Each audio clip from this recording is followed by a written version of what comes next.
नमस्कार, मैं नीलकमल स्वागत करती हूँ आप सबों का अपने चैनल के हिंदी मंच में। हिंदी मंच में हम काव्य यात्रा पे निकले थे और साथ में हम साहित्य के जिस विधा की चर्चा कर रहे थे वो है खंड काव्य। और जिस खंड काव्य की हम चर्चा कर रहे थे और जिसे हम पढ़ रहे थे उसका नाम है अस्थिदान। तो अस्थिदान का पहला सर्ग और दूसरा सर्ग मैंने कंप्लीट भी कर लिया है और पोस्ट भी कर दिया है। आप ज़रूर उसे देखें और तब एक कनेक्टिविटी बन पाएगी आपकी। और आज मैं तीसरा सर्ग लेकर हाजिर हुई हूँ। तो हम अस्थिदान खंड काव्य के तीसरे सर्ग को पढ़ते हैं। बात है यह तब को देवों की जीत जब दैत्यों पर हुई थी। बात है यह तब को देवों की जीत जब दैत्यों पर हुई थी। उत्सव मनाया गया सुरपुर में भारी, चलता रहा नृत्य गान अविराम धूमधाम। मस्त रहा देवलोक मोद प्रमोद में, मस्त रहा देवलोक मोद प्रमोद में। किंतु देवराज को व्याकुल कर देता था प्रश्न एक गंभीर। आपको ध्यान होगा कि मैंने बताया था कि नए आयुध का निर्माण होना था, क्योंकि पुराने आयुध जो थे वो पुराने हो चुके थे और उनसे वृत्रासुर का नाश संभव नहीं था। और यही चर्चा चल रही थी कि विश्वकर्मा जी क्या कोई ऐसी नई विधि बताएंगे, नई टेक्निक बताएंगे नए आयुध के निर्माण का। तो वही चल रहा है और इंद्र जो है वो थोड़ा सा चिंतित हो रहे हैं। प्रश्न था कि कौन सा अभयदान वह रख दे छिपाकर जहां आयुध वे, जिनका था प्रयोग हो चुका असुरों के पराभव में। प्रश्न था कि कौन सा अभय स्थान वह रख दे छिपाकर जहां आयुध वे, जिनका था प्रयोग हो चुका असुरों के पराभव में। अनगिन दिव्यास्त्र थे और कुछ ऐसे थे जिन पर अवलेप था शक्ति का विशिष्ट, जिसे रखना बचाकर परम आवश्यक था। तो जो पुराने आयुध थे उन्हें संभाल के रखना था। उन आयुधों की जिससे असुरों का पराभव किया जा चुका था, उन आयुधों को संभाल के रखना था क्योंकि कई आयुधों के ऊपर, कई शस्त्रों के ऊपर शक्ति का अवलेप था जिसे सुरक्षित रखना आवश्यक था। एक एक मुनि का एक एक आश्रम का लेकर नाम थे देवराज सोचते। अकस्मात ध्यान गया नाम पर सुविख्यात मुनिवर दधीचि का। तो इंद्र जो थे वो एक एक ऋषि मुनि को याद कर रहे थे कि भाई किसके यहाँ पे इन अस्त्र शस्त्रों को रखा जाए। तो ऐसा ध्यान करते करते उन्हें अचानक से ही दधीचि मुनि का ध्यान हो आया। मुनिवर दधीचि थे सत्यनिष्ठ ज्ञानी, मुनिवर दधीचि थे सत्यनिष्ठ ज्ञानी, तत्व विज्ञानी भी आदर्श समदर्शी और त्यागी महान थे। शत्रु मित्र दोनों को मानते थे एक सा, दीन दुखियों का दुख करने को दूर सदा रहते तैयार थे। दीन दुखियों का दुख करने को दूर सदा रहते तैयार थे। भेजा सुरराज ने आश्रम में मुनिवर के, सुरराज मीन्स इंद्र से तात्पर्य है। भेजा सुरराज ने आश्रम में मुनि के साथियों को चुने हुए। चाल थी पुरंदर की, पुरंदर भी इंद्र को ही कहते हैं। चाल थी पुरंदर की कपट भरी भारी, रख ले यदि मुनि श्रेष्ठ देवों के दिव्यास्त्र, तब वे अवश्य उन्हें लाएंगे काम में। आरण्यक पशुओं से अपने बचाव हेतु, और हो जाएगा धर्म नष्ट उनका, संकट रहेगा तब नहीं इंद्र पद पर। तो वो ये सोचते थे कि इन आयुधों को यदि हम दधीचि मुनि के पास रख दें तो जंगल में जो जंगली जानवर हैं उनसे रक्षा हेतु वे उनको प्रयोग में लाएंगे। और इस तरह से क्या होगा कि उनका धर्म जो है वो भ्रष्ट हो जाएगा और उनकी शक्ति छीन हो जाएगी। और तब जो इंद्रदेव का आसन है उस पर कोई आँच नहीं रहेगी। जाने को सुरहरि तट आश्रम से बाहर ज्यों ऋषि दधीचि निकले, दर्शनार्थ आ गए साथी देव के। बड़वा थी सींच रही लघु लघु पौधों को, उठता था एक और गंध भरा मद धूम यज्ञ कुंड से।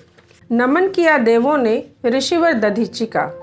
नमन किया देवों ने ऋषिवर दधीचि को और ऋषि पत्नी को। ऋषिवर ने क्षेम कुशल पूछी देवलोक की, अपनी विजय का किया वर्णन देवताओं से। बोले वे, प्रमुदित हम अति उल्लास युक्त और परितुष्ट हैं। असुरों पर हुई जीत इस बार भारी, किंतु एक चिंता है मन में लगी हुई, और हम लोग हैं अतिशय भयाकुल। भिन्न भिन्न रूपों में घूम रहे दैत्य दूत यहाँ वहाँ सर्वत्र। आवश्यक बचाना है दिव्यास्त्र अपने, आवश्यक बचाना है दिव्यास्त्र अपने। स्वर्ग में सयत्न इन्हें रखना असंभव है। आप हैं परोपकार धर्मरत, आप हैं परोपकार धर्मरत। देवों के पक्षधर, आपको तपस्या का प्रभाव रोक देता है आने से समीप उन विकराल दैत्यों को। सादर विनय है इन अस्त्रों को आप ही रखें अपनी सुरक्षा में। रूप में धरोहर के निश्चिंत होंगे हम, आगे की योजना हमें पूरी है करनी।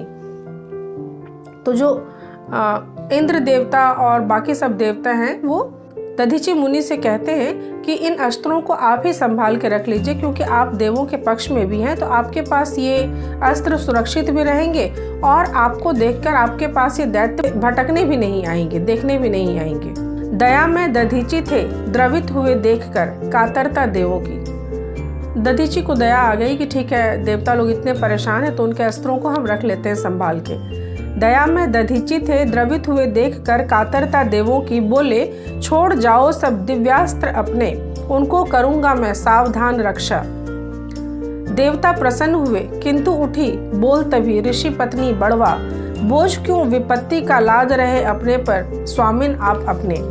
बड़वा विरोध करती है कि इन अस्त्रों को आप अपने पास मत रखिए। ठान रहे बैर क्यों व्यर्थ दैत्य वृंद से, ससम्मान आपको वे भी स्वीकारते सादर स्वीकारता देवलोक जैसे। बैर ठानने का प्रश्न उठता नहीं भद्रे, प्रश्न है सुरक्षा का। बैर ठानने का प्रश्न उठता नहीं भद्रे, प्रश्न है सुरक्षा का। देवों की धरोहर की आग्रह यदि मान ले तो पाप नहीं होगा। ब्रह्मांड में तर्क नहीं करती, पति पत्नी के बीच वार्तालाप चल रही है, तर्क वितर्क चल रहा है, तो वो कहती है कि ब्रह्मांड में तर्क नहीं करती, किंतु एक बात है, बैरी की करता है व्यक्ति जो सहायता, बुद्धिमान उसको भी बैरी ही मानते। यानी दुश्मनों की सहायता यदि करेंगे तो बुद्धिमान लोग जो हैं वो उन्हें भी दुश्मन ही मानेंगे, तो बुद्धिमान उसको भी बैरी ही मानते। दानव है मूर्ख नहीं लोहा ले रहे हैं वो, दानव है मूर्ख नहीं लोहा ले रहे हैं वो। देवों से बार बार, देवों की धरोहर है आश्रम में आपके। द्वेष उपजाएगी छोटी सी बात यह, द्वेष उपजाएगी छोटी सी बात यह असुरों के मन में। समता सिद्धांत जो आपका प्रसिद्ध है, आएगी आज क्या उस पर न कोई। बड़वा इस बात का खास ख्याल रख के कह रही है कि आप जो सभी को एक मानते हैं, देवों और दैत्यों को समतुल्य मानते हैं, तो आपका जो ये समता सिद्धांत है उस पे आँच नहीं आएगी जब आप देवों का पक्ष लेकर उनके शस्त्रों को अपने पास संभाल के रखोगे तो। ये प्रश्न बड़वा करती है दधीचि मुनि से। शत्रुता बढ़ेगी दिखेगा विरोध भाव, शत्रुता बढ़ेगी दिखेगा विरोध भाव और पक्षधरता लौकिक व्यवहार से जिनका संबंध है, बात भिन्न उनकी, किंतु परमार्थ लक्ष्य एकमात्र जिनका, उनको इस चक्कर में चाहिए न पड़ना। किंतु यदि रख लें हम देवों के दिव्यास्त्र, होगी तब हानि क्या। किंतु यदि रख ले हम देवों के दिव्यास्त्र, होगी तब हानि क्या। शस्त्रों का उपयोग काम में नहीं करना, अस्त्रों की रक्षा ही ध्येय है हमारा। यह तो उपकार है नहीं है सहायता, यह तो उपकार है नहीं है सहायता। और इन अस्त्रों का होगा प्रयोग नहीं, युद्ध के दैत्यों पर करेंगे आप प्रत्यायन। दानव कहेंगे इसी को असम दृष्टि, पक्षानुराग भी। मैं तो यही चाहूंगी आप निष्पक्ष रहें। बड़वा सीधे सीधे कहती है कि आप इस तरह से यदि शस्त्रों को रख लेंगे तो पक्षधर कहलाएंगे, इसलिए बेहतर यही होगा कि आप निष्पक्ष रहें, और मैं भी यही चाहती हूँ। बड़वा प्रियदर्शनी मानता हूँ होगी सहायता, होने दो। बड़वा प्रियदर्शनी मानता हूँ होगी सहायता, होने दो। कोई दुष्कर्म नहीं देना सहायता, पाप नहीं कोई। आगे न बोली कुछ बड़वा, आगे न बोली कुछ बड़वा।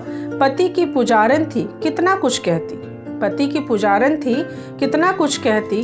देवता प्रसन्न हुए छोड़ दिव्यास्त्र वहीं, आश्रम में ऋषि के लौट गए स्वर्ग को। देवता प्रसन्न हुए, छोड़ दिव्यास्त्र वहीं आश्रम में ऋषि के लौट गए स्वर्ग को।